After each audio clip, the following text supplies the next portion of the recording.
അതായിരുന്നു. ആകെ എന്ത് ചെയ്യണമെന്നറിയാതെ ആ അവസ്ഥയിലായിരുന്നു ഉണ്ടായിരുന്നത്. തിരിച്ചു വരാൻ കുറേ പേര് സഹായിച്ചു. കുറേ പേരുടെ സഹായം കൊണ്ടാണ് തിരിച്ചെത്തിയത്. എല്ലാവർക്കും ഒരുപാട് നന്ദി. സഹായിച്ച എല്ലാവർക്കും കുറേ പേരുണ്ടായിരുന്നു. എല്ലാവരും പേര് പറഞ്ഞ് ഒത്തിരി പേരുണ്ടായിരുന്നു. എല്ലാവർക്കും ഒരുപാട് നന്ദി തിരിച്ചെത്താൻ സഹായിച്ചതിന്. എത്താൻ പറ്റുമെന്നൊരു ഉറപ്പുണ്ടായിരുന്നില്ല. അങ്ങനത്തെ ഒരു സ്ഥലത്തായിരുന്നു. അവിടുന്ന് തിരിച്ചെത്താൻ പറ്റി. ഒരുപാട് നന്ദി എല്ലാവർക്കും.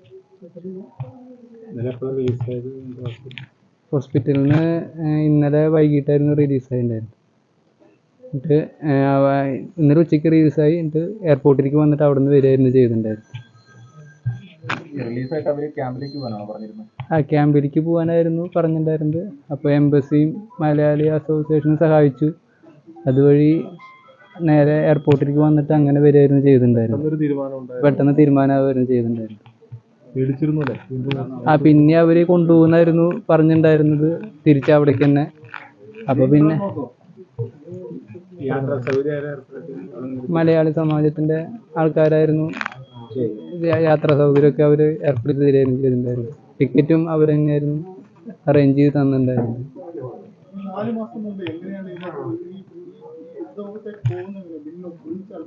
ഒരുമിച്ചായിരുന്നു പോയിണ്ടായിരുന്നു.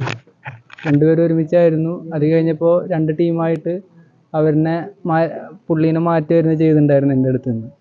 അത് കഴിഞ്ഞ് പിറ്റേ ദിവസമായിരുന്നു ഞാൻ പുള്ളിയുടെ മൃതദേഹം കണ്ടത്. രാവിലെ കണ്ടപ്പോൾ ആ ബോഡി മുഴുവൻ മരവിച്ച് കിടക്കുകയായിരുന്നു.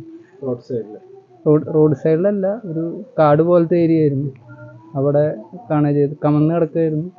ഞാൻ നേരെ മലത്തിയിട്ടിട്ട് നോക്കിയപ്പോഴായിരുന്നു ആളായിരുന്നു മനസ്സിലായത്. അങ്ങനെ കാണായിരുന്നു ചെയ്തിട്ടുണ്ടായിരുന്നു. കുറച്ച് മാസങ്ങൾ കൂലിപ്പട്ടാളത്തിൽ ജോലി ചെയ്തു.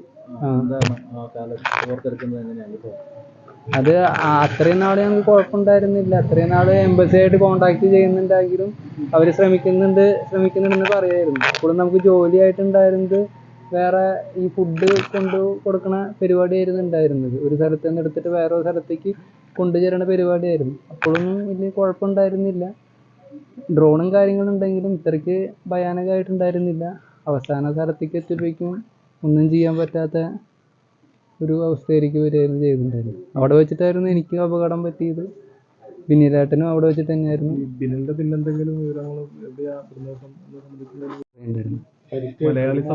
മലയാളി ബന്ധപ്പെട്ടിരുന്നോ? ചോദിച്ചായിരുന്നു. പക്ഷെ എംബസി വഴിയാതെ ചോദിക്കാൻ പറ്റുള്ളൂ, അല്ലാതെ വേറൊരു മാർഗ്ഗവും ഇല്ലല്ലോ. എംബസി റിക്വസ്റ്റ് അയക്കുന്നുണ്ട് അവരുടെ കാര്യം ചോദിച്ചിട്ട്. പക്ഷെ തിരിച്ച് അതിൻ്റെ ആയിട്ട് റിപ്ലൈയും കിട്ടണില്ല എന്നാണ് പറഞ്ഞത്. സ്ഥലത്തിന്റെ പേര് ഞാൻ ചോദിച്ച് മനസ്സിലാക്കിയായിരുന്നു അവിടെ ഒപ്പമുള്ള ആൾക്കാരുടെ അടുത്ത്. മോസ്കോയിലേക്ക് കൊണ്ടുവന്നിട്ടുണ്ടോ? ഇല്ല, മോസ്കോയിലേക്ക് കൊണ്ടുവന്നിട്ടില്ല.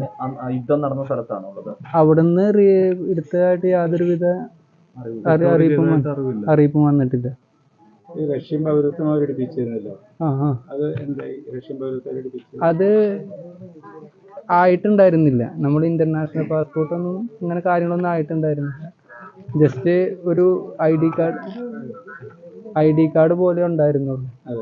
നമുക്ക് ഉണ്ടായിരുന്ന ഇന്ത്യൻ സിറ്റിസൺഷിപ്പ് തന്നെയായിരുന്നു ഉണ്ടായിരുന്നത്. ഈ പാസ്പോർട്ട് നമ്മുടെ ഉണ്ടായിരുന്നില്ല. എവിടുന്ന് നമുക്ക് ഈ പാസ്പോർട്ട് കിട്ടിയത്? ഈ പാസ്പോർട്ട് കയ്യിലുണ്ടായിരുന്നു. അത് എംബസി സഹായിച്ചിട്ട് അവരുടെ വഴി വരികയായിരുന്നു ചെയ്തിട്ടുണ്ടായിരുന്നു. നമ്മളെ നഷ്ടപ്പെട്ടു പോയിരുന്നില്ലേ?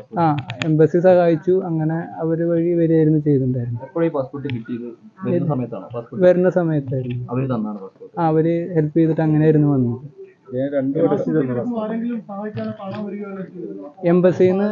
എംബസിന്ന് ആൾക്കാര് ഇന്ത്യൻ എംബസിന്ന് കാണാൻ വരുന്നുണ്ടായിരുന്നു. അവര് 2-3 പ്രാവശ്യം അവര് വന്ന് കണ്ടായിരുന്നു. അവര് ഡോക്ടറുടെ അടുത്തൊക്കെ വന്ന് കാര്യങ്ങൾ ചോദിച്ചിട്ട് പോകും. പിന്നെ മലയാളി അസോസിയേഷന്റെ ആൾക്കാരും കാണാൻ വരുന്നുണ്ടായിരുന്നു. അതെ, അവരായിരുന്നു തുറന്നു തന്നത്. അങ്ങനെയായിരുന്നു വരാൻ പറ്റിയത്. മറ്റു മലയാളികളടക്കമുള്ള 3 പേർക്കൊപ്പം നിങ്ങൾക്ക് മടങ്ങി വരാമെന്നുള്ള പ്രതീക്ഷ ഉണ്ടായിരുന്നു ആദ്യഘട്ടം. 2 വട്ടം പുറകോട്ട് ഇറക്കുകയും ചെയ്താണ്. അതിനുശേഷം വീണ്ടും തിരിച്ച് സമയത്ത് പട്ടാളക്കാരുടെ സമീപനം എങ്ങനെയായിരുന്നു? ഇല്ല, ആ സമയത്തും അവര് കുഴപ്പമൊന്നും പറഞ്ഞിട്ടുണ്ടായിരുന്നില്ല. അവർ പറയുന്നത് അവർക്ക് പ്രോപ്പറായിട്ടുള്ള ഓർഡർ കിട്ടാതെ റിലീസ് ചെയ്യാൻ സാധിക്കില്ല എന്നാണ് അവർ പറഞ്ഞത്. പെരുമാറ്റം മാനുഷികപരമായിരുന്നു? ഇല്ല, അങ്ങനെയൊന്നും കുഴപ്പമുണ്ടായിരുന്നു. നമുക്ക് നോക്കാൻ പറ്റിയിട്ടുണ്ടായിരുന്നില്ല അവിടെ പോയിട്ട്. നമുക്ക് ഇങ്ങനെ പെട്ടെന്ന് ഇങ്ങോട്ട് വരണ കാരണം കൊണ്ട് പിന്നെ നമ്മൾ പെട്ടെന്ന് ഇങ്ങനെ വരികയായിരുന്നു ചെയ്തിട്ടുണ്ടായിരുന്നു. ഡൽഹി വരെയുള്ള ടിക്കറ്റ് വന്നു, അത് കഴിഞ്ഞിട്ട് എങ്ങനെ ഇങ്ങോട്ട് വന്നത്? അത് ഞാൻ രാവിലെ വീട്ടിലേക്ക് വിളിച്ചിട്ട് അങ്ങനെ അവിടെയുള്ള ഒരു ഷോപ്പുകാരൻ്റെ അവിടെ നിന്നിട്ട് ക്യാഷ് ചോദിച്ചിട്ട് വീട്ടിൽ നിന്ന് ഗൂഗിൾ പേ ചെയ്ത് കൊടുക്കുകയായിരുന്നു ചെയ്തിട്ടുണ്ടായിരുന്നു. എന്നിട്ട് അവിടെ നിന്ന് ടിക്കറ്റ് എടുക്കുകയായിരുന്നു ചെയ്തത്.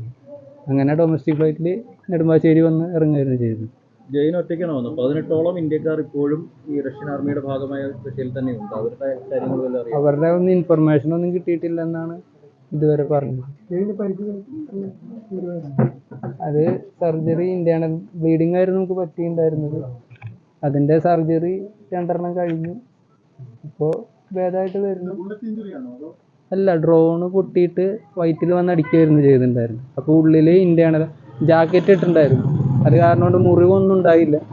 ഇന്റേണൽ ബ്ലീഡിങ് ഉണ്ടാവുമായിരുന്നു ചെയ്തിട്ടുണ്ടായിരുന്നു ഉള്ളിൽ. ഇന്ത്യയിൽ നിന്നുള്ള ആളുകൾ ഇപ്പോഴും അവിടെ ഉണ്ടോ? ഇന്ത്യയിൽ നിന്നുള്ള ആൾക്കാരെ പറഞ്ഞാൽ അവർക്ക് ഇൻഫർമേഷൻ ഒന്നും ഇതുവരെ എംബസിക്കും വന്നിട്ടില്ല. അവർക്ക് എണ്ണം മാത്രം ഇതുവരെ കിട്ടിയിട്ടുള്ളൂ. ഇത്ര ഇന്ത്യക്കാരുണ്ട് എന്നുള്ളൊരു എണ്ണം മാത്രം അവർക്ക് കിട്ടിയിട്ടുള്ളൂ എന്നാണ് അവർ പറയുന്നത്. അവിടുന്ന് പോന്നിട്ട് 3 മാസമായി യുദ്ധമുഖത്ത് നിന്നും. ഇപ്പോഴും അവിടെ യുദ്ധം നടക്കുന്നുണ്ട്. എന്താണ് അവിടുത്തെ അന്തരീക്ഷം എങ്ങനെയാണ്? അത് ന്യൂസിലും കാര്യങ്ങളിലൊന്നും വരുന്നില്ലെങ്കിലും ഫുൾ ടൈം അവിടെ ഇങ്ങനെ ഡ്രോൺ അറ്റാക്കും ഷെൽ അറ്റാക്കും ഫുൾ ടൈം ബോർഡറിൽ മൊത്തം ഡ്രോൺ ഇങ്ങനെ ചെക്ക് ചെയ്തുകൊണ്ടിരിക്കുക. അത് കണ്ടു കഴിഞ്ഞാൽ ഷെല്ലിടുക, അങ്ങനത്തെ പരിപാടികൾ മൊത്തം അല്ലെങ്കിലും ഉണ്ടായിരുന്നു. 1 വർഷം വർക്ക് ചെയ്തോ? 1 വർഷം 8 മാസം വർക്ക് ചെയ്തു. 8 മാസം വർക്ക് ചെയ്തു. ഹോസ്പിറ്റലിൽ ഇവിടുന്ന് കഴിഞ്ഞ പോലെ ഏപ്രിൽ മാസമായിരുന്നു. ഓക്കെ ശരി. ഓക്കെ.